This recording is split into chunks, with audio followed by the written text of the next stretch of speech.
Halo, assalamualaikum warahmatullahi wabarakatuh. Apa kabar kawan dan sanak segalanya? Hari ini saya ada di SDN 016 Lohokulu, Kabupaten Kutai Kartanegara. Pada hari ini saya akan melakukan aksi nyata modul 1.4, desiminasi budaya positif di sekolah. Mau tahu bagaimana keseruannya? Tonton terus video ini sampai habis. Check it out. Ya, bismillahirrahmanirrahim. Assalamualaikum warahmatullahi wabarakatuh. Alhamdulillahirrahmanirrahim. Assalatu wassalamu ala asrofil anbiya wal mursalin Sayyidina Maulana Muhammadin wa ala alihi wa sahbihi ajma'in. Amma ba'du. Puji syukur kehadirat Allah subhanahu wa ta'ala yang telah memberikan kita nikmat dan izin sebagaimana yang terjadi pada hari ini, bahwa kita bisa berkumpul bersama di sini dalam kegiatan KKG Guru Umum gugus 7 dan 8 Kecamatan Lohokulu. Sholawat serta salam tak lupa kita aturkan kepada junjungan kita Nabi besar Muhammad SAW, yang mana telah memberikan kita nikmat dalam beragama, yaitu agama yang diridhoi oleh Allah Subhanahu wa taala. Inna dina indallahi Islam. Baik Bapak Ibu semua, saya mohon izin. Ini merupakan salah satu tugas kami dari calon guru penggerak angkatan 11 untuk wilayah yang berdekatan atau berdampingan dengan IKN. Jadi salah satu tugasnya adalah membuat aksi nyata diseminasi tentang budaya positif di sekolah. Dan ini minimal 1 jam Bapak Ibu. Jadi untuk sekarang ini saya mohon kerjasamanya untuk bersama-sama. Nanti saya mau bersama Bapak Ibu selama kurang lebih 1 jam ke depan. Baik, untuk agendanya yang pertama adalah kita akan masuk kepada pembukaan. Itu sudah kita lewati. Bermain fokus, kesepakatan kelas, penyampaian materi, diskusi dan tanya jawab serta penutup. Langsung saja kita kepada bermain fokus ya. Ice breaking sebenarnya, cuma kalau ice breaking itu kan memecahkan suasana yang jenuh ya, karena ini di awal mungkin belum jenuhnya, makanya saya tulis di sini bermain fokus. Baik, Bapak Ibu, di sini ada kasus tentang Budi ya. Budi sedang berada di Kutai Kartanegara. Dari Kutai Kartanegara 3 jam kemudian Budi sampai di Tarakan. Sesampainya di Tarakan, 5 jam kemudian dia sampai di Kupang. Dari Kupang, 3 jam kemudian sampai di kota manakah Budi? Clue-nya itu adalah waktu ya. Di mana Bapak Ibu kelihatan ya dari belakang? Ya baik, clue-nya adalah waktu. Jadi dari Kupang, layar belakang ada?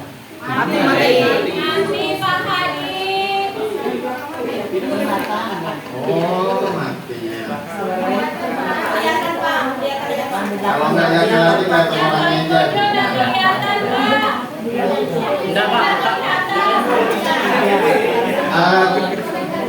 Kalau nggak kelihatan lihat saya aja Bu. Ya, jadi dari Kupang kira-kira 3 jam kemana? 3 jam kemudian sampai di manakah Budi? Ada yang bisa bantu jawab ya? Clue-nya adalah waktu ya. Tenggarong masih kurang Bu. 3 jam ya, ingatin. Dari Kupang 3 jam kemudian. Perhatikan clue-nya. Dari Kutai Kartanegara 3 jam dia sampai ke Tarakan. Dari Tarakan 5 jam kemudian dia sampai ke Kupang. Sekarang dari Kupang 3 jam kemudian kira-kira sampai ke mana? Manado kurang. Clue-nya waktunya. Perhatikan waktunya. Ya. Anggana. Lebihan. Margasari lebihan. Ya ada Margasari. Kira-kira 3 jamnya lagi dari Kupang.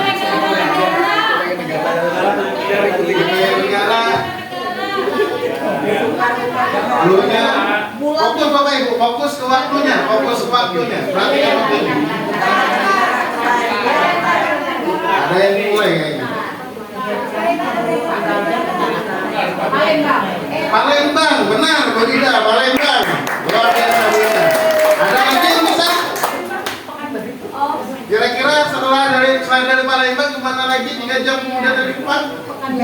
Pekanbaru bisa, boleh. Bu Dida nggak tahu udah berarti. Ya belum itu. Pontianak benar Murni. Ya luar biasa, berarti sudah mulai fokusnya. Papua ini benar. Pondok Labu benar juga. Oh berarti sudah ada mulai. Baik Bapak Ibu. Ya itu tadi adalah sekilas untuk mengalihkan fokus kita berfokus. Ya sekarang Bapak Ibu lanjutnya. Sekarang coba Bapak Ibu scan dulu, analisis dulu apa yang ada di depan, kiri, kanan Bapak Ibu. Nah, di scan dulu sekitar 30 detik lah saya beri waktu. Kemudian setelah itu Bapak Ibu semua nanti akan saya berikan clue. Misalnya contoh berwarna kuning. Tunjukkan apa benda yang berwarna kuning atau apa. Misalnya saya baju, ya. Bisa? Oke Bapak Ibu. Bentuk bulan. Silakan Bapak Ibu tunjukkan bentuk bulan. Yang ada di sekitar Bapak Ibu. Yang ada di sekitar Bapak Ibu. Gelas, oke, bulan, botol. Benar, tutup botolnya, benar. Ya. Wajah saya Wajah opal ya. Wajah saya kalau saya boleh. Kalau wajah Novi opal ini. Kacamata benar ya, bagus. Sekarang kotak segi 4, bentuk segi 4. Buku, meja, ya bagus. Lanjut, yang lurus sekarang. Bentuk lurus. Ya, benar luar biasa Bapak Ibu. Nah, kira-kira dari yang kita lakukan tadi, saya menyebutkan sesuatu Bapak Ibu langsung merespon apa pembelajaran yang bisa kita bawa ke dalam kelas berkaitan dengan hal ini. Ada yang bisa mau memberikan jawaban? Bisa mau berbagi? Fokus bisa. Menyenangkan, refleks luar biasa Pak. mengenal benda-benda di sekitar. Mengenalkan benda-benda di sekitar ya bagus. Bisa menalar. Menalar. Jadi seperti ini. Ketika ada seorang guru memberikan pertanyaan kepada siswa, harapan kita kan, ya seperti itu tadi. Siswa langsung, Pak saya Pak, Suning, Pak saya Pak. Nah itu harapan kita. Nah langsung refleks untuk menjawab kepada Bapak. Refleks Pak, langsung. Pak saya Pak, jadi mengajukan dirinya sendiri. Nah lalu bagaimana kita mewujudkan pembelajaran yang seperti ini? Salah satunya adalah menciptakan suasana kelas yang nyaman, menyenangkan, interaktif. Nah, salah satu hal yang perlu kita lakukan untuk hal tersebut, maka kita perlu untuk mempelajari budaya positif. Apa sih budaya positif itu? Sebelum masuk, kita masuk pada kesepakatan belajar kita dulu ya, kesepakatan kelas kita. Nah, sebelum saya mulai menyampaikan materi yang harus disimulasikan, kita bikin kesepakatan kelas dulu ya Bapak Ibu ya. Pertama di sini kita harus saling menghormati satu sama lain. Jadi ketika ada satu orang berbicara, misalnya Bapak Ibu memberi tanggapan, teman-teman yang lain memperhatikan dan menyimak dengan baik. Dan yang kedua, sepakat dulu nih. Yang pertama, kita harus saling menghormati, sepakat. Yang kedua, no gosip Bapak Ibu. Jangan ada forum di dalam forum ya. Jadi misalnya ada teman kita misal berbicara di depan, tapi di belakang musik. Nah, jadi no gosip, langsung ditangkap. Gimana sepakat ya yang kedua? Sepakat. Yang ketiga, HP-nya model silent ya. Silent please. Benar nggak bahasa Inggris kan? Ya yang punya HP di silent gitu. Jadi kalau misalnya Bapak Ibu punya panggilan darurat atau yang penting boleh diangkat ya keluar kami ya. Bagaimana yang ketiga, sepakat? Nah, yang keempat, ikuti kegiatan kita ini dengan happy ya, positif, karena yang dibawa dalam materinya ada budaya positif, kita lakukan dengan happy. Sebagaimana tutor kami mengatakan, Ibu Haja Tuti Rahayu SPD MPD memberikan kami masukan untuk guru-guru 16 ini, kita itu harus berpikir positif, kata beliau. Kenapa? Karena ketika kita berpikir positif, hal-hal baik yang ada di dunia ini juga tertarik kepada kita. Nah ini ternyata kalau kita bawa ke dalam agama, benar, kita dilarang seujon loh, kita dilarang berpikir yang negatif loh. Kita harus berpikiran yang baik, yang positif. Maka dari itu dalam kegiatan ini kita minta bersama-sama, saya minta agar kita melakukannya dengan happy, dengan senang, dengan perasaan yang bahagia. Agar apa? Agar kita bisa menarik hal-hal positif yang ada di luar kepada diri kita. Bagaimana Bapak Ibu, sepakat? Sepakat. Lanjut Bu. Untuk topik budaya positif ini ada 6. Ada disiplin positif dan nilai-nilai kebajikan universal.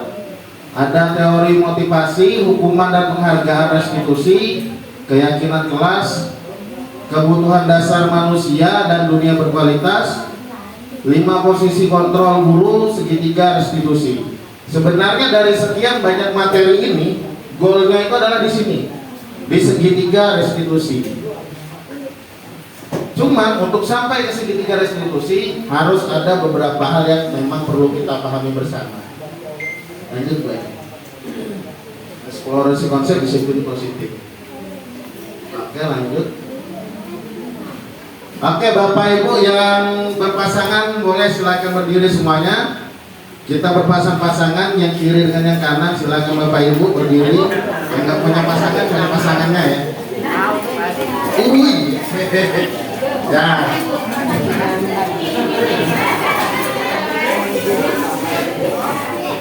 Ya.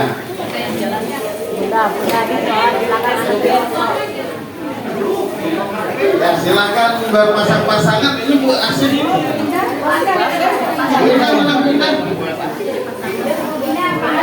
Ya, kita akan coba ya.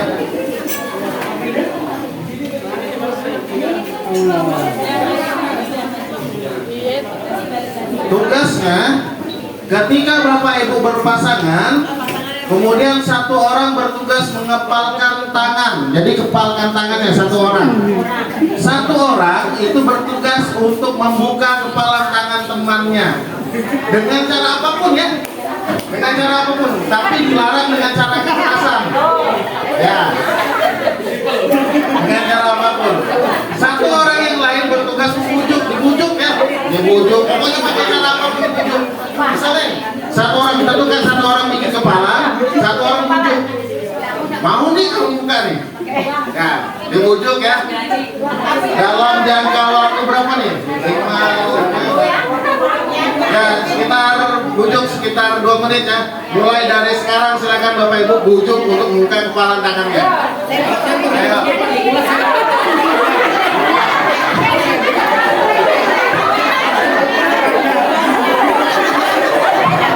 Saya langsung membuka, langsung ditawarin duit. Mau nggak duit? Aduh. Gak mau ini Ibu Novi mau kasih coklat, gak mau duit. Langsung kasih amplop langsung.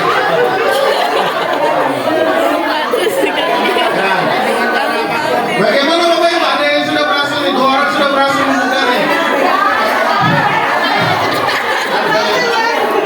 Sudah terbuka nih.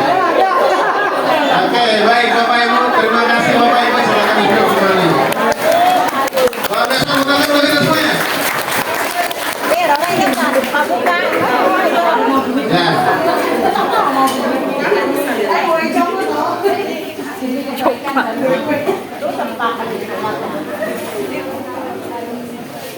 Ya. Oke. dari apa yang Bapak Ibu lakukan tadi, ternyata pertanyaannya siapa yang megang kontrol untuk membuka? Apakah orang yang membujuk atau orang yang memegang kepala tangannya? Yang punya kontrol untuk membukanya? Yang megang yang gempal. Yang mengepalkan tangan atau yang membujuk? Yang benar? Iya, benar, yang mengepalkan tangan ya. Nah, kalau misalnya orang yang mengepalkan tangan ini tidak mau buka, dibujuk bagaimanapun tidak akan bisa. Ada yang bujuk pakai, cuma tadi langsung karena pakai uang langsung. Karena pakai uang langsung berbuka kan. Nah, ini nanti akan ada kaitannya dengan teori motivasi yang akan kita pelajari ya Bapak Ibu ya. Nah, di sini masing-masing orang punya kontrol atas dirinya sendiri. Tidak ada yang mempengaruhi orang lain selain dirinya. Ternyata orang lain apa? Orang lain hanya dapat memberikan pengaruh, hanya mempengaruhi, membujuk, memberikan informasi. Kalau kamu seperti ini loh jadinya. Kalau kamu melakukan ini loh jadinya. Hanya bisa memberikan seperti itu. Nggak bisa kita memaksa orang lain. Bukan paksa, nggak bisa. Karena apa? Karena yang punya kontrol atas diri kita itu adalah kita sendiri, bukan orang lain. Nah, ini merupakan hak prerogatif orang tersebut, tergantung masing-masing individu kita. Lanjut. Nah, ini merupakan kalau kita kaitkan dalam proses pembelajaran, ternyata apa yang kita lakukan tadi berhubungan Bapak Ibu. Ilusi guru mengontrol murid. Ternyata selama ini kita nggak bisa mengontrol murid. Ilusi kan? Contoh, bisa kok Pak, saya menerapkan Pak, mengontrol murid saya. Tapi apakah murid itu dengan senang hati melakukannya? Tidak, terpaksa kan? Itu dia. Makanya kita nggak bisa tadi itu membuat murid itu secara sukarela untuk dikontrol, nggak bisa. Kecuali murid itu sendiri yang membuka dirinya, oh saya bersedia untuk dikontrol oleh guru ini, baru bisa. Tapi kalau guru datang ke dalam kelas, kamu harus seperti ini, kamu harus seperti ini. Menurut Bapak Ibu, siswa mau nggak dikontrol seperti itu? Tidak. Jadi ini yang dimaksud dengan ilusi guru bisa mengontrol murid, yaitu ketika guru merasakan bahwa dirinya orang yang berkuasa. Yang kedua, ilusi bahwa kritik dapat membuat orang merasa kritik dan membuat orang merasa bersalah dapat menguatkan karakter. Ini mungkin sering kita lakukan nih. Saya juga pernah melakukannya. Ketika ada anak yang berbuat salah langsung disalahkan. Kamu kan seperti ini. Coba kamu seharusnya seperti ini. Nah, menjas langsung. Anak akhirnya apa? Down Bapak Ibu. Anak merasa bersalah. Mentalnya kena. Mungkin kelihatannya nggak apa-apa, nggak ngaruh. Anak langsung bisa menuruti perintah kita. Tapi apakah dia sukarela? Jawabannya ini. Apakah dia sukarela? Pertanyaannya. Belum tentu tidak. Ilusi bahwa semua penguatan positif, efektif dan bermanfaat. Maksudnya di sini penguatan yang kita berikan positif. Kita memberikan penghargaan dan lain sebagainya. Apakah itu selalu positif ke depannya? Contoh, misalnya Bapak Ibu punya game nih ya, permainan. Siapa yang menjawab betul bisa dikasih permen. Setiap hari siapa yang betul dikasih permen. Pertanyaannya, murid yang menerima permen setiap harinya, apakah akan menganggap itu spesial terus? Tidak. Artinya apa? Itu merupakan sebuah ilusi. Jadi bagaimana caranya agar hal itu menjadi efektif nanti akan kita pelajari. Yang keempat, ilusi bahwa orang dewasa memiliki hak untuk memaksa. Nah ini. Ketika kita melakukan sesuatu dengan paksaan, bisa jadi anak itu mau karena merasa takut dengan guru. Bisa jadi anak itu mau karena merasa takut atau karena ini guru saya, nanti kalau saya nggak diikuti bisa kena ini, nilainya dikurangi lah, atau nanti dilaporkan ke mamanya lah, kena marahin lagi aku di rumah. Nah, kan takut nih. Jadi nanti bagaimana caranya anak itu melakukan sesuatu yang kita minta dengan sukarela, itu ada tekniknya. Bapak Ibu, lanjut. Nah, ini yang tadi penjelasannya. Nah, sudah nih penjelasannya. Pada dasarnya kita dapat memaksa murid untuk berbuat sesuatu jikalau murid tersebut memilih untuk tidak melakukannya. Walaupun tampaknya guru sedang mengontrol, nah ini tadi, walaupun kelihatannya kita itu terlihat mengontrol murid, diam kan, murid diam nih, bapak kurangi nilainya. Wah langsung diam kan, karena takut tadi kan, nilai dikurangi. Meskipun kita seakan-akan mengontrol murid, tapi yang terjadi itu adalah murid yang mengizinkan. Jadi murid mengizinkan dirinya untuk dikontrol. Kalau tidak dikontrol, tidak diizinkan oleh muridnya, sama aja. Ada aja yang kesana kesemari gitu kan. Saat itu bentuk kontrol dulu menjadi kebutuhan dasar yang dipilih oleh murid. Nah, nanti akan kita belajar kebutuhan dasar. Ilusi bahwa semua pengontrol positif efektif. Nah, ini tadi sudah, kritik sudah, dewasa sudah ya. Sebelum lanjut, mari kita tanyakan ke diri kita sendiri, bagaimana kita berperilaku sampai sekarang? Mengapa kita melakukan segala sesuatu? Apakah kita melakukan sesuatu karena ada dorongan dari lingkungan atau ada dorongan yang lain? Contoh, Bapak Ibu ikut KKG, ada dorongan dari lingkungannya? Tidak. Ada nggak kira-kira? Kepala sekolah menurut ini. Kalau itu kan, apakah Bapak Ibu motivasinya datang ke sini karena kepala sekolah yang meminta, atau karena wah saya butuh sertifikat untuk ngisi PNL nih? Itu kan Bapak Ibu motivasi kan. Nah, apakah kita melakukan sesuatu karena menghindari rasa sakit atau ketidaknyamanan? Misalnya kulit datang KKG, nanti kepala sekolah marah, cariin aja. Cariin orang mana awal main begini. Nah, apakah motivasinya datang ke sini itu karena merasa tidak nyaman dengan kepala sekolahnya? Atau ada? Iya. Jadi cari orang yang Pak mau diikuti KKG Pak. Nah, itu motivasi memang. Atau, gitu kan? Apakah kita melakukan sesuatu itu untuk mendapatkan apa yang kita mau? Misalnya tadi sertifikat, Bapak Ibu mau ke KKG karena ada sertifikatnya. Nah, atau pernahkah Anda melakukan sesuatu untuk mendapatkan senyuman atau pujian dari orang lain? Yang pujian misalnya kan? Aku nih biar tampil gagang nih, biar dilihat cewek siapa? Misalnya seperti itu. Untuk mendapatkan hadiah, apalagi kira-kira alasan untuk melakukan sesuatunya. Contoh seperti itu. Jadi ada 3 hal yang memotivasi manusia untuk melakukan sesuatu. Pertama, karena dia menghindari rasa takut, ketidaknyamanan, hukuman dan hal-hal negatif lainnya. Kira-kira Bapak Ibu di kelas pernah nggak bikin yang seperti ini? Misalnya membuat anak itu merasa takut. Awas ya, baik siapa yang mengumpulkan PR. Pernah nggak? Nah, artinya motivasi anak melakukan itu kan apa nih? Takut kena marahi guru deh. Terpaksa, akhirnya apa? Terpaksa. Apa kamu mau kerjakan? Awak ini kamu baca, coba belajar di rumah. Ya. Yang kedua, melakukan sesuatu karena ingin mendapatkan sesuatu dari orang lain, bisa untuk penghargaan, pujian, uang dan sejenisnya. Nah ini, kira-kira Bapak Ibu kan tadi sudah kita lakukan ya, datang ke sini motivasinya berbeda, bisa saja karena tidak nyaman dengan kepala sekolahnya, bisa karena mengharapkan imbalan berupa sertifikat dan sebagainya. Cuman dari kedua hal tersebut itu masih motivasi eksternal Bapak Ibu, dari luar, dan dari dalam ada yang ketiga. Melakukan sesuatu karena menghargai dirinya sendiri, memiliki rasa hormat atas dirinya, memiliki keyakinan terhadap nilai-nilai kebajikan yang dipercayainya. Menurut Bapak Ibu,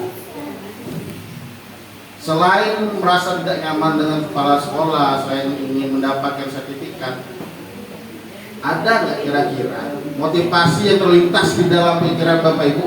Oh, saya ingin mengembangkan kompetensi diri saya nih. Ada nggak kira-kira? Ada. Berarti Bapak Ibu sudah punya 3 motivasi untuk datang ke sini. Karena ada itu kan. Saya ingin mengembangkan potensi saya ingin belajar, saya ingin memperbaiki diri saya. Kalau sudah terlintas hal tersebut, Bapak Ibu berarti memiliki 3 motivasi. Dari ketiga motivasi ini tentu yang paling ideal secara teoritis yang paling ideal adalah motivasi yang ketiga, motivasi dari dalam diri kita sendiri tanpa dipengaruhi orang lain. Makanya kalau dalam filosofinya itu adalah menjadi orang yang merdeka belajar. Nah, maksudnya kenapa merdeka belajar? Supaya anak itu belajar itu karena kemauannya sendiri. Nah, seperti itu. Lanjut, ini dia motivasi ekstrinsik, hukuman itu ketidaknyamanan dan sejenisnya, ada penghargaan, pujian dan sejenisnya. Ini motivasi dari luar, Bapak Ibu. Nah, motivasi ini berasal dari luar diri kita. Yang ketiga motivasi intrinsik, ini yang ngambil dukungan dan indikatornya masuk nih, motivasi intrinsik. Motivasi dari dalam dirinya, menghormati diri kita. Jadi anak itu mau belajar karena memang ya saya ingin belajar, saya ingin meningkatkan pengetahuan saya. Lanjut, disiplin. Menurut Ki Hajar Dewantara, disiplin itu bersifat self disiplin. Ujur nih. Bahasa Inggris? Ujur ya. Yaitu kita sendiri yang mewajibkan diri kita dengan sekeras-kerasnya untuk disiplin melakukan sesuatu. Jikalau kita tidak cakap melakukannya, maka wajiblah penguasa lain mendisiplinkan diri kita. Dalam kurung jalan terakhir. Loh Pak, apakah anak itu tidak boleh kita paksa? Jalan terakhir masih. Yang pertama adalah kita mendorong anak, menuntun anak agar dirinya sendiri yang menyadari saya butuh belajar.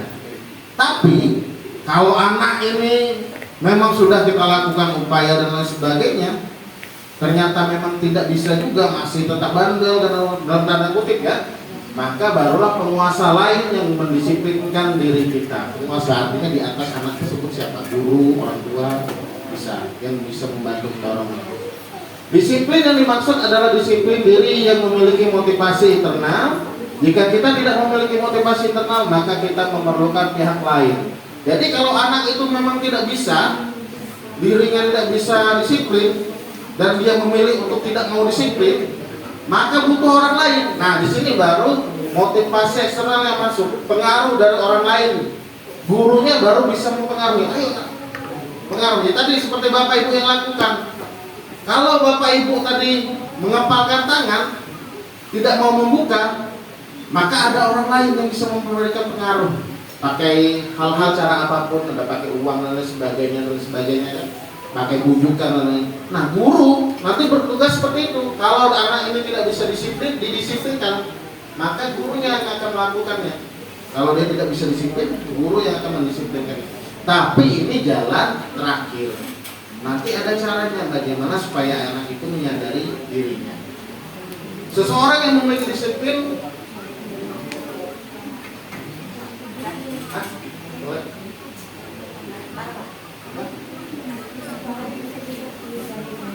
bisa kan?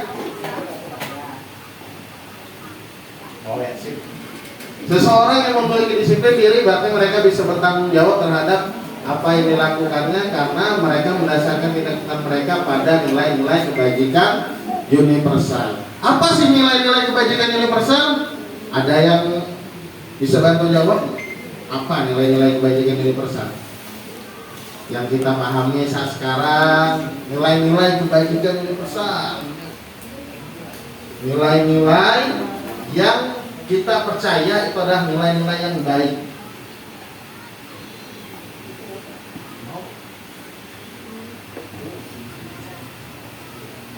Nilai kebajikan universal adalah nilai yang diakui baik oleh pihak manapun. Jadi seluruh orang yang ada di dunia ini mengakui hal itu baik. Memandang status yang melihat, jadi tanpa memandang status yang melihat, jadi semua orang sepakat bahwa hal itu baik. Contohnya, lanjut profil pelajar Pancasila. Nah, ada beriman bertakwa.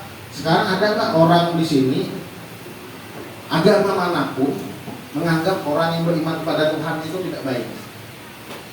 Tidak ada kan? Artinya seluruh agama menganggap kalau kita beriman kepada Tuhan kita itu baik.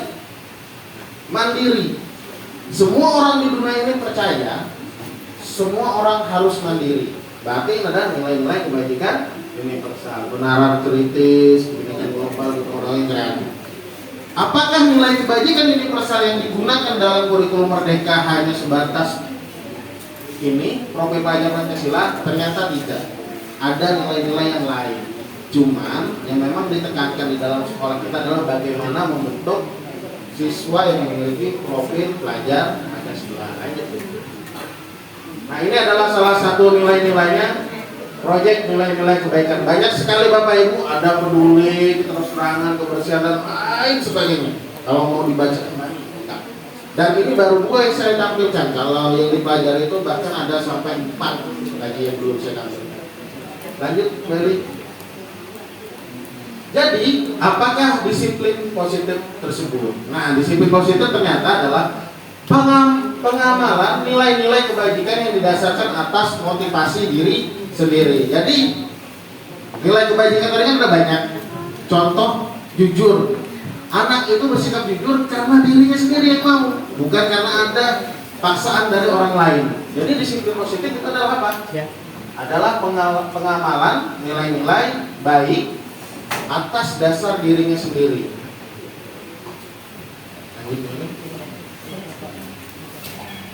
Eksplorasi konsep kedua, motivasi, hukuman, penghargaan dan restitusi. Lanjut.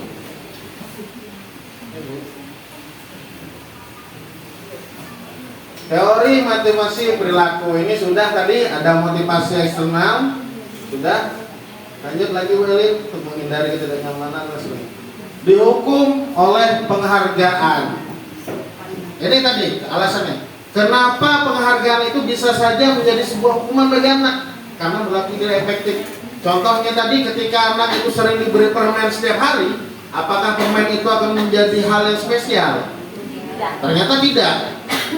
Anak akan merasa, oh saya kok diberi permen setiap hari, biasa aja. Akhirnya merupakan hal yang biasa. Cuma ada yang menarik nih. Chaplin, tahu tak Chaplin? Charlie Chaplin. Dia punya satu komedi, kemudian dilemparkan kepada audiens. Pertama dilemparkan, semua orang ketawa terbahak. Kedua kalinya dengan komedi yang sama, dia lemparkan lagi ke audiens. Hanya sebagian yang tertawa. Sebagian sudah merasa, oh ini biasa dan pernah saya dengar. Akhirnya ketiga kalinya dia lemparkan lagi dengan komedi yang sama. Nggak ada yang ketawa sama sekali. Akhirnya semua orang yang pada saat itu hadir merasa, wah sudah biasa, nggak ada yang spesial. Nah, seperti itu pula penghargaan yang diberikan oleh Bapak Ibu. Kalau Bapak Ibu memberikan penghargaan, itu harus tahu waktunya. Kalau setiap hari, setiap kali anak ini diberi penghargaan, maka dia akan merasakan biasa. Nah, akhirnya apa yang terjadi? Charlie Chaplin tidak berbicara. Itu sedikit. Nah, berkaitan dengan penghargaan, jadi kalau kita selalu memberikan, nah ini kasih permen, nah ini kasih bintang dan sebagainya, akhirnya itu menjadi hal yang biasa. Ini yang dimaksud dengan dihukum oleh penghargaan, Bapak Ibu. Jadi kalau ngomong, apakah kita tidak boleh memberi penghargaan, Pak? Boleh, cuma jangan setiap hari, tahu waktunya. Ketika anak bisa, contoh ya, ketika anak bisa membaca, ada anak yang baru belajar mengeja. Hari pertama, anak ini belajar mengeja, dia baru bisa menyebutkan huruf. Hari kedua, akhirnya dia bisa merangkai kata. U. Wah, bisa. Bangga nggak anak itu dalam hati? Menurut Bapak Ibu, kebanggaan dirinya ini sudah menjadi penghargaan tidak untuk dirinya sendiri? Sudah. Kita hargai dulu itu, rasa bangganya itu kita biarkan dulu, biar dia menikmati itu dulu. Jadi bangganya itu, wah saya berhasil. Kalau ada momen, ternyata seperti ini ya kerjakan ya. Nah, kita biarkan dulu anak itu menikmati hal tersebut. Kalau memang Bapak Ibu mau memberi penghargaan, baru setelah itu. Lanjut Bu Eli. Tindakan guru. Oke, di sini nih yang ada nanti ada dua nih ya. lari mengelilingi lapangan, ada juga yang disuruh lari mengelilingi lapangan. Sekarang kita tes tentang pemahaman kita apakah ini hukuman dan konsekuensi. Yang pertama, mencatat 100 kali di dalam buku kalimat saya tidak akan terlambat lagi karena terlambat ke sekolah. Menurut Bapak Ibu hukuman atau konsekuensi? Hukuman. Nah, yang kedua, lari mengelilingi lapangan basket 2 kali karena terlambat hadir di sekolah. Hukuman. Oke, yang ketiga, murid diminta untuk push up 15 kali karena tidak pakai masker. Hukuman. Keempat, menggantikan kertas tugas teman yang telah dicoret-coret. Konsekuensi. Membersihkan tumpahan air di meja tulis karena tersenggol pada saat belajar. Konsekuensi. Murid disuruh untuk tidak mengenakan sepatu seharian di sekolah karena tidak mengenakan sepatu hitam. Hukuman. Lari mengelilingi lapangan basket 2 kali karena terlambat 10 menit untuk pelajaran PJOK. Hukuman. Lari karena terlambat pada saat pelajaran PJOK. Konsekuensi. Ya, lanjut kembali. Ini jawabannya. Ya, yang pertama betul itu adalah hukuman. Yang keempat konsekuensi betul. Yang kelima konsekuensi. Yang keenam itu hukuman betul. Tadi Bapak Ibu semua sepertinya karena ini sudah beberapa kali lihat yang disampaikan Bapak Ibu betul. Yang ke ini yang menarik nih. Di sini yang nomor 2 dan nomor 6 sama. Diminta untuk lari mengelilingi lapangan basket 2 kali. Sama-sama terlambat. Bedanya kalau yang di pertama itu dia terlambat sekolah, kalau yang nomor 6 ini karena pelajaran PJOK. Pertanyaan saya, kenapa dia bisa menjadi konsekuensi pada pelajaran PJOK? Karena pelajaran pemanasan. Benar, karena bisa jadi itu untuk pemanasan. Kalau misalnya dia terlambat pada pelajaran bahasa Indonesia, hukuman kalau disuruh lari. Jadi ada 2 tindakan yang sama. Dia sama-sama lari, bisa menjadi hukuman, bisa juga menjadi konsekuensi, tergantung seberapa besar kaitannya dengan pelajaran. Benar kata Ibu tadi, Bu Eli. Kalau dia PJOK, dia bisa menjadi konsekuensi karena dia terlambat, bisa jadi dia tidak belum pemanasan. Kalau dia langsung ikut temannya bermain, bisa-bisa cedera. Nah, jadi ini adalah konsekuensinya. Kamu harus pemanasan dulu, lari dulu, biar ototmu itu mengendur, biar ringan. Lanjut. Nah, ini dia perbedaannya kalau Bapak Ibu memberikan hukuman, konsekuensi dan restitusi. Kalau hukuman itu sesuatu yang menyakitkan harus terjadi. Push up. Lelah kan ya Mas. Itu hukuman Mas. Iya, kalau itu apa? Kita dulu. Wah, keren nulis nih. Yang kedua, konsekuensi sesuatu itu harus terjadi. Jadi misalnya ada anak yang dia menumpahkan air tadi, ya itu memang harus terjadi, harus dibersihkan nak. Atau ada anak yang coret-coret dan sebagainya, ya bersihkan nak. Dan yang ketiga, restitusi. Restitusi itu merupakan pilihan. Sekarang kalau Bapak Ibu sudah mengerti tentang hukuman dan konsekuensi, lanjut kepada restitusinya. Apa sih restitusinya itu? Restitusinya adalah bagaimana anak itu tidak jatuh kepada kesalahan yang sama. Jadi ada restitusi, membuat pilihan. Ya. Lanjut, bukan? Boleh. Nah, tidak nyaman untuk murid. Kalau hukuman tidak nyaman ini sudah. Kalau konsekuensi tidak nyaman dalam jangka waktu dekat. Misalnya dia harus ngepel tadi, ngepelnya itu kan sedikit aja. Habis itu sudah aman sudah. Nah, kalau untuk ini restitusi menguatkan anak dalam jangka waktu panjang. Nanti kita akan lihat bagaimana cara merestitusi. Lanjut boleh. Sekarang keyakinan kelas, eksplorasi konsep keyakinan kelas. Bapak Ibu, saya yakin beberapa bagian mungkin sudah menerapkan keyakinan kelas ya di kelas. Sudah ada yang bikin keyakinan kelas? Atau kesepakatan kelas lah kita biasa sebutnya. Sudah ada? Ya. Yang saya tanyakan, ketika Bapak Ibu meminta pendapat para siswa itu caranya bagaimana?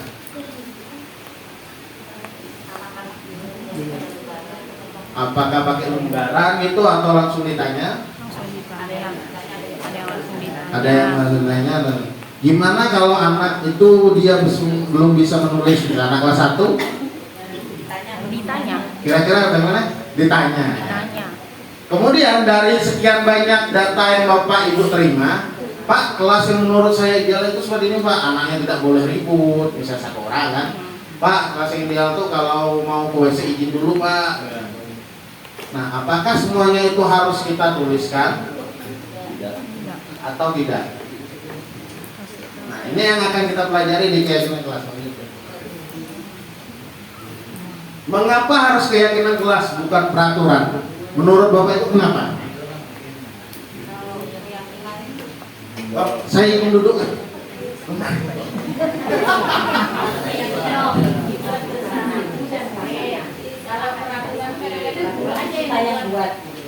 Biar nyalain dengar nih. Yang di belakang mana? Belakang. Kira-kira kenapa keyakinan bukan peraturan, Bapak Ibu? Ada yang bisa bantu jawab nggak? Why? Kenapa kita harus membuat keyakinan kelas bukan peraturan kelas?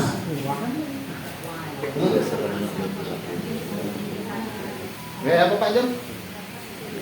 Yang biasakan anak biar Ya. Beda keyakinan dengan peraturan. Kalau keyakinan itu kan membiasakan, membiasakan yang berkelanjutan. Dengan peraturan itu awal kemudian pendek, kemudian harus bukan dari sendiri tapi dari tekanan. Ya. Peraturan. Ya. Bagus sekali Pak Jom. Luar biasa, tangan dulu. Jadi apa yang disampaikan oleh Pak John Lee benar, kalau peraturan itu harus, bahkan dia, sedangkan keyakinan itu adalah konsekuensi yang diatur secara bersama. Nah, ketika peraturan, maka arahnya adalah hukuman. Karena siapa yang membuat peraturan? Guru. Sepihak atau ada saling kerja sama guru murid? Sepihak. Kalau dia dibuat sepihak, misalnya Bapak Ibu saja yang membuat di dalam kelas, kita harus seperti ini, maka arahnya adalah hukuman karena dibuat satu orang saja sepihak. Bentuknya adalah peraturan. Kalau dibuat secara bersama-sama antara guru dan murid, maka bentuknya adalah konsekuensi. Karena apa? Karena ada timbal balik dari murid. Oh Pak, saya tidak sepakat kalau seperti ini Pak. Oh saya sepakat Pak kalau seperti ini. Nah, ini artinya kenapa kita harus berkeyakinan kelas? Karena itu adalah melahirkan pada konsekuensi. Lanjut Pak. Pembentukan keyakinan kelas, Bapak Ibu, keyakinan kelas bersifat lebih abstrak daripada peraturan. Keyakinan kelas berupa pernyataan, nilai kebijakan universal. Keyakinan kelas senantiasa dibuat dalam bentuk positif. Keyakinan kelas sebenarnya tidak terlalu banyak sehingga mudah diingat. Keyakinan kelas sebaiknya sesuatu yang dapat diterapkan di lingkungan tersebut. Semua warga kelas hendaknya ikut berkontribusi dalam pembuatan keyakinan kelas, oke, dan lain sebagainya. Lanjut lagi Bu Eni. Oke, sekarang kita coba ya. Peraturannya kalau peraturan katanya kalimatnya ada sini. Selalu kembalikan buku ke tempatnya. Menurut Bapak itu kalau keyakinan kelasnya seperti apa? Kalau selalu kembalikan buku ke tempatnya, Untuk membiasakan. atau misalnya dilarang mengganggu orang lain, berarti keyakinan nilai-nilai yang baik kira-kira apa? Saling apa kalau dilarang mengganggu orang lain? Saling menghormati, saling menghargai. Hadir di sekolah 15 menit sebelum pembelajaran dimulai. Keyakinannya apa? Nilai-nilai yang baiknya apa? Kedisiplinan. Dilarang melakukan kekerasan. Keyakinannya apa kira-kira? Nilai yang baik. Perilaku. Saling apa? Perilaku atau apa? Saling sayang, menyayangi, atau saling menghormati bisa ya. Dilarang menggunakan narkoba. Berkaitan dengan nilai kebajikan apa kira-kira kalau dilarang menggunakan narkoba? Kesehatan, ya kesehatan bisa masuk bergantian menunggu giliran antri. Berkaitan dengan apa soal? Disiplinan, gunakan masker. Lanjut. Nah, mari kita lihat ya jawabannya. Nah ini bentar. Selalu kembalikan buku ke tempatnya. Jadi kalau Bapak Ibu bikin keyakinan kelas, bikin sesuaikan dengan nilai-nilai kebajikan yang biasa. Contoh, untuk kembalikan buku ke tempatnya maka tanggung jawab. Jadi anak bertanggung jawab. Bisa Bapak Ibu tulis dulu. Siswa perlu bertanggung jawab untuk keyakinan kelasnya. Atau Bapak Ibu kalau mau singkat padat ya tulis saja kelas perlu bertanggung jawab atau tanggung jawab. Boleh. Karena tadi apa? Keyakinan kelas itu minimal harus sedikit. Dilarang mengganggu orang lain. Kita harus saling menghormati orang lain, saling menghormati. Hadir di sekolah tepat waktu itu komitmen menghormati orang lain. Kenapa bisa menghormati orang lain? Kalau hadir tepat waktu? Nah, benar. Karena kalau dia terlambat bisa mengganggu kawannya, konsentrasi kawannya juga terlambat. Datang lagi di pria lagi, terlambat. Ya, lain. Dilarang melakukan kekerasan, menghormati orang lain bisa keselamatan. Menggunakan narkoba, kesehatan dan lain sebagainya. Lanjut ya.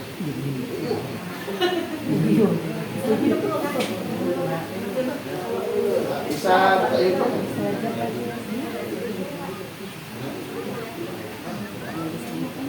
Bisa.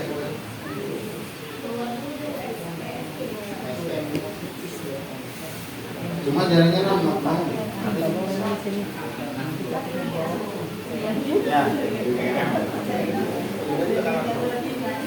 Oh, YouTube ini. Pakai yang ya kemarin. Gak senyum kan siapanya? Itu.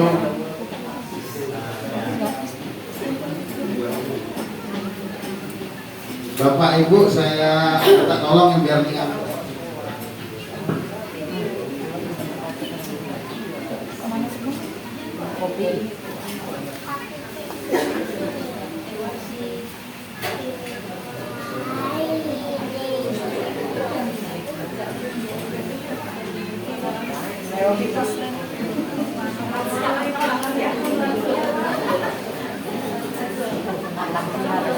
Ini yang Oke Bapak Ibu, mohon bantuannya untuk berdiri. Kita coba untuk sama-sama dulu ya.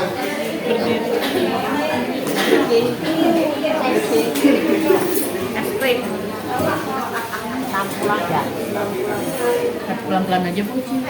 Ya, Bocil. Bisa agak bisa. Dimasuk kamera itu. Dah, sip. Goyangnya goyang. Nah, cek aja. Lihat enggak?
Terima kasih Bapak Ibu atas bantuannya, luar biasa ya. Maya, dia minta udah Pak Joni. Jadi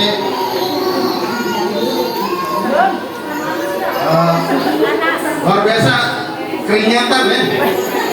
Jadi kalau mau ice breaking yang tanggung-tanggung tenang.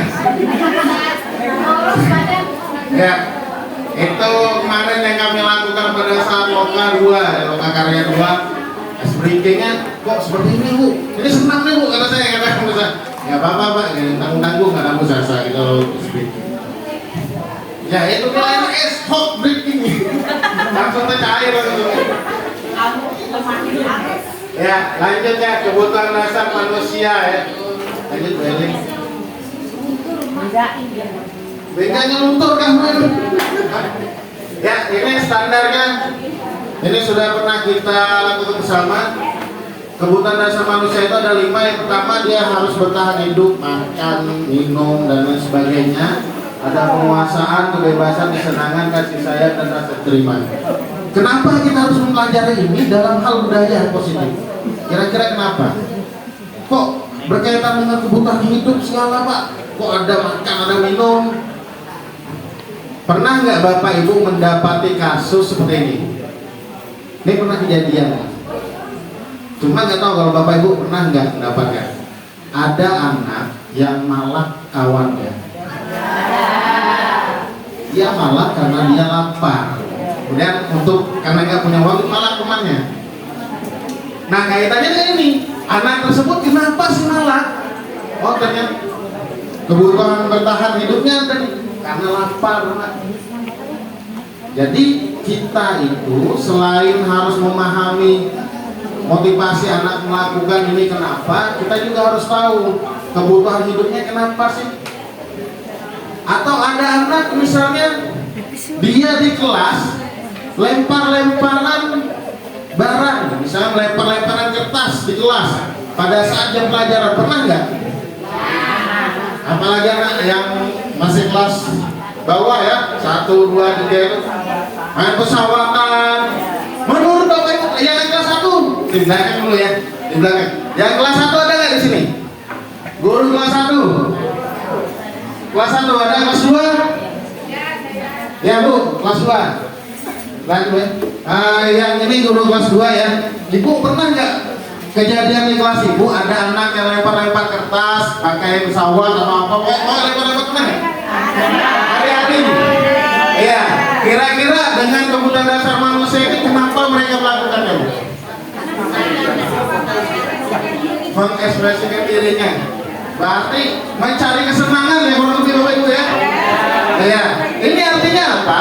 Kenapa di dalam budaya positif kita harus belajar tentang kebutuhan dasar manusia? Karena berkaitan Bapak Ibu. Contohnya tadi ada anak misalnya dia lempar-lemparan kertas kelas 1, bahkan main pesawat-pesawatan pada saat jam pelajaran loh. Ternyata kebutuhan dasarnya adalah dia butuh kesenangan. Lalu bagaimana kita menyikapinya? Nanti akan kita belajar lagi. Habis ini kita akan belajar. Lanjut, balik. Nah, apa hubungan kebutuhan dasar manusia dengan budaya positif? Setiap siswa yang dianggap bermasalah pasti punya motif untuk melakukan sesuatu, seperti tadi. Motif ini dapat dilihat dari kebutuhan dasar manusia. Contoh, kalau anak kelas 1, kelas 2, kelas 3 lempar-lemparan kertas di saat pelajaran, mereka mungkin merasa itu hal yang menyenangkan bagi kami. Kenapa kami dilarang? Kan ini menyenangkan loh Pak. Bapak saya itu dulu waktu kecil lempar-lemparan. Ya kamu juga seperti itu. Gurunya diam. Iya ya. Enggak, nanti kita akan lihat bagaimana cara mengatasi yang seperti ini. Lanjut. Perhatikan kasus berikut. Ibu Pipi sedang menjelaskan pelajaran bahasa Inggris. Namun beliau ada namanya Pipi di sini ada. Monopin. Ya, alhamdulillah ya. Ibu Pipi menjelaskan bahasa Inggris, namun beliau memperhatikan ada seorang anak tertidur. Fajar ketiduran di kelas. Ia tampak lelah dan mengantuk. Menurut Bapak Ibu, apa kebutuhan Fajar? Tidur itu berarti itu berkaitan dengan bertahan. Iya. Jadi kalau sudah tahu apa ininya, nanti Bapak Ibu akan mudah cara merestitusinya seperti apa. Lanjut ini. 5 posisi kontrol guru. Lanjut lagi. Ya, ada 5 posisi kontrol guru. Yang pertama penghukum, kedua membuat rasa bersalah, ketiga teman, keempat pemantau, dan kelima manajer. Lanjut lagi Bu.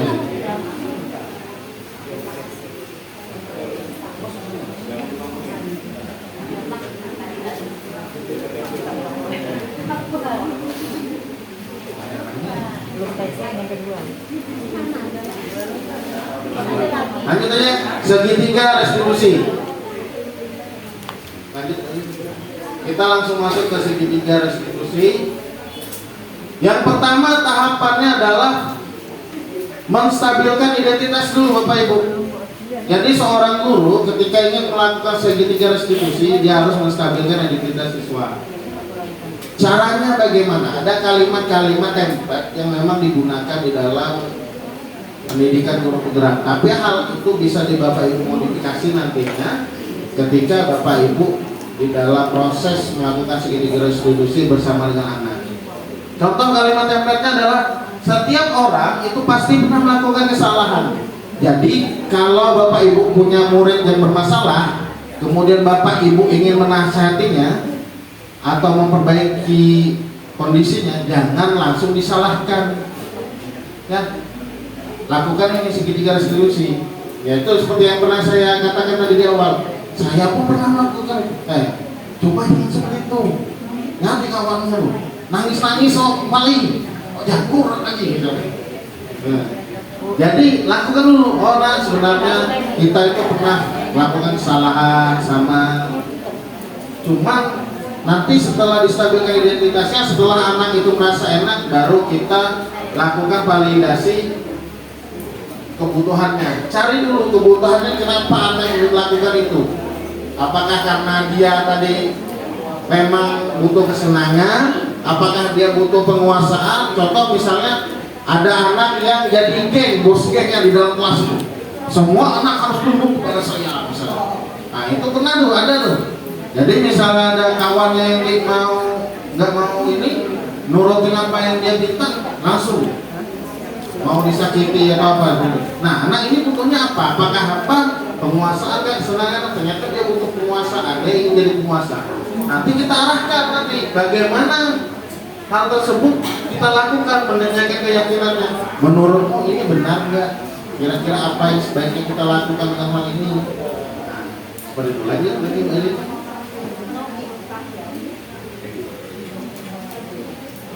Menstabilkan identitas, ini caranya. Guru berkata, ini kalimat template-nya Bapak Ibu, berbuat salah itu hal yang manusiawi, tidak ada manusia yang sempurna dan sebagainya. Nanti saya bagikan materinya di grup WA ya. Lanjut lagi.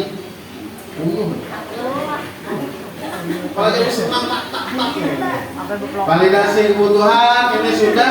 Pada dasarnya setiap tindakan manusia itu memenuhi kebutuhan dasar tadinya 5 tadi, itu pada dasarnya. Nanti Bapak Ibu tinggal cari tahu dia ini kebutuhannya seperti apa. Jangan langsung disalahkan anaknya. Cari tahu dulu, stabilkan dulu, baru cari tahu ini anaknya motifnya apa, kenapa. Apakah dia memang butuh makan, gitu kan? Karena ada kasus misalnya anak ini malak karena dia memang kelaparan, tidak punya uang, akhirnya dia malak temannya dan sebagainya. Lanjut lagi, menanyakan keyakinan. Setelah itu Bapak Ibu kalau merestitusi, tanyakan kira-kira apa hal yang bisa kita lakukan untuk memperbaiki hal ini. Ada nggak kira-kira solusi lainnya yang kita. Nah lanjut, habis itu terima kasih kalau misalnya. Ya. Nah, kita tunggu habis. Kita lihat masuk ke kasus yang sebenarnya. Jangan tepuk tangan dulu. Nanti tepuk tangannya. Ini terakhir. Di papa ada dengar.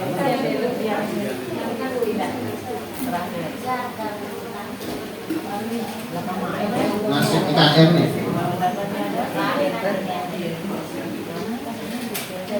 Oke. Bapak Ibu bisa ini. Ini salah satu contoh konkret dalam melakukan segitiga restitusi. Saya bacakan ya. Ada Pak Joko di sini sebagai gurunya yang melakukan segitiga restitusi.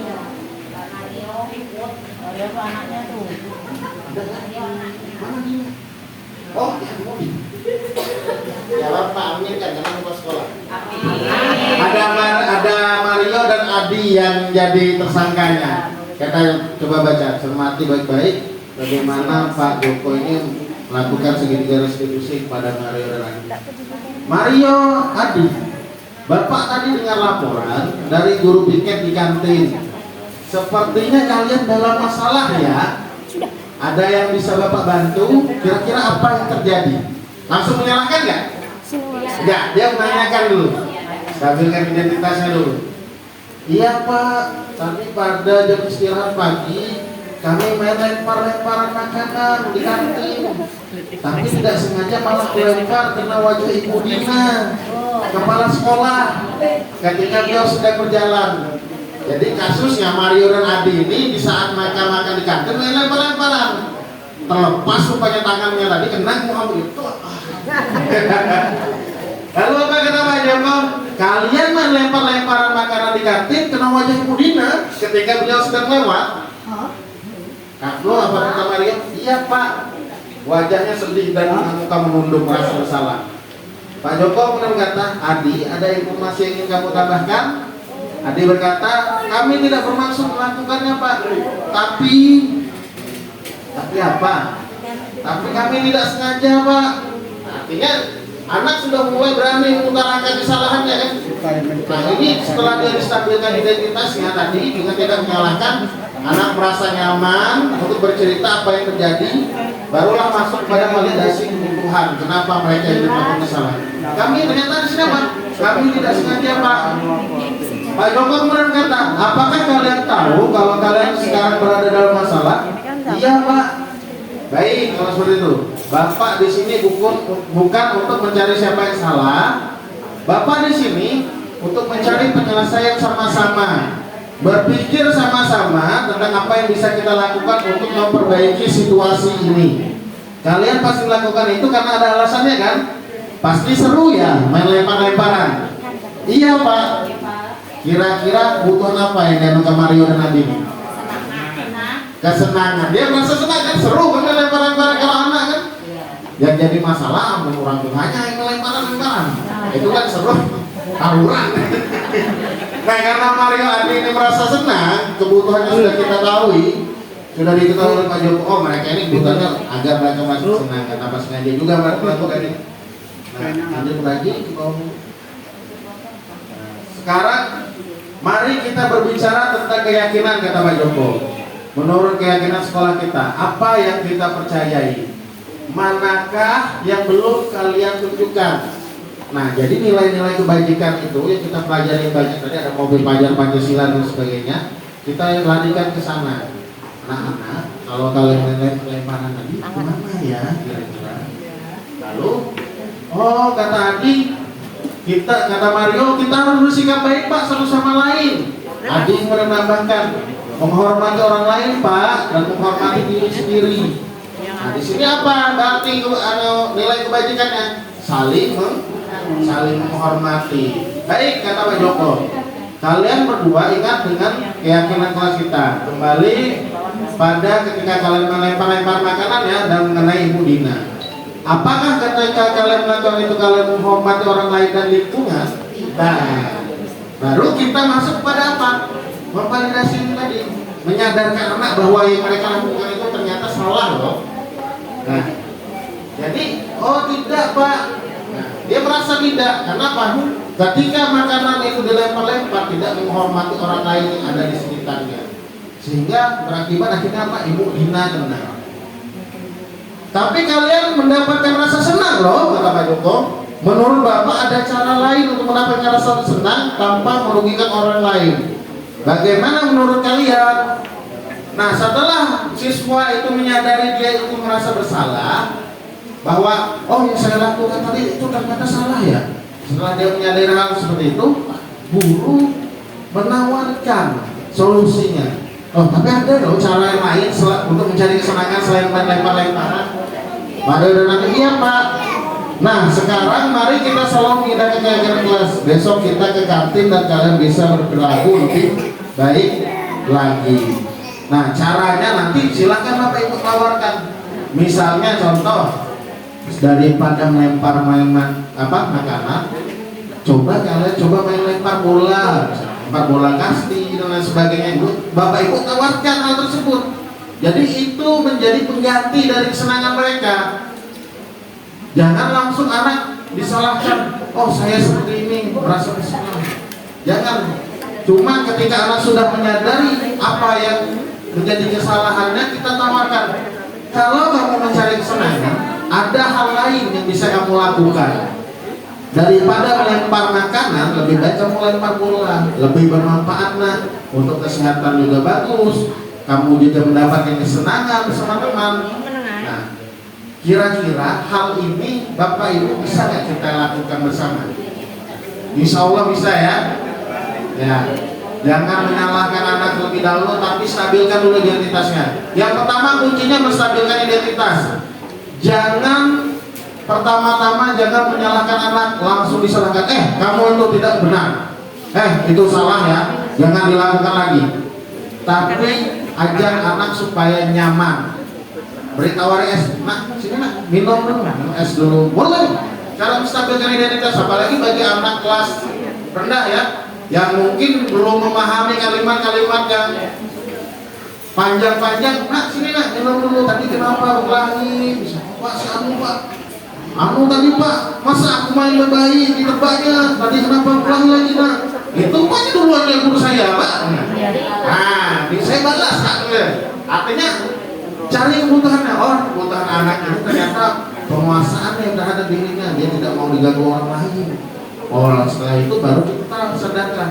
Nah, kira-kira kalau seperti itu bagus tidak? Boleh menurut agama, boleh menurut saya. Kalau menurut agama kita bagaimana nak? Boleh nggak kita mengganggu orang lain? Kalau agama saya tidak Pak. Seperti itu Pak. Oh tidak. Kalau seperti itu ada nggak cara lain supaya hal ini tetap bisa dilakukan tapi tidak mengganggu? Oh ada Pak, bisa bermain bersama dan sebagainya. Nah, cara menstabilkannya seperti itu Bapak Ibu. Itu adalah segitiga restitusi. Oke, saya akhiri ya resimasi pada hari ini tentang budaya positif. Sebelum saya akhiri Bapak Ibu, nanti akan saya kirim refleksinya. Cuma waktunya mana belum? Ada bisa.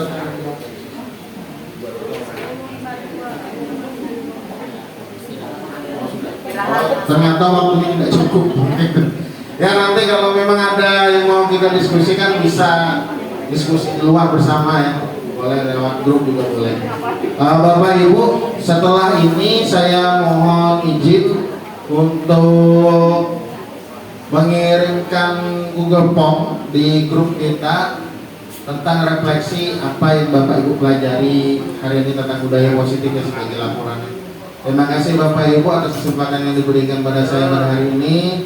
Mohon maaf jika ada salah-salah kata. Saya akhiri, billahi taufiq wal hidayah. Wassalamualaikum warahmatullahi wabarakatuh. Waalaikumsalam. Saya kembalikan kepada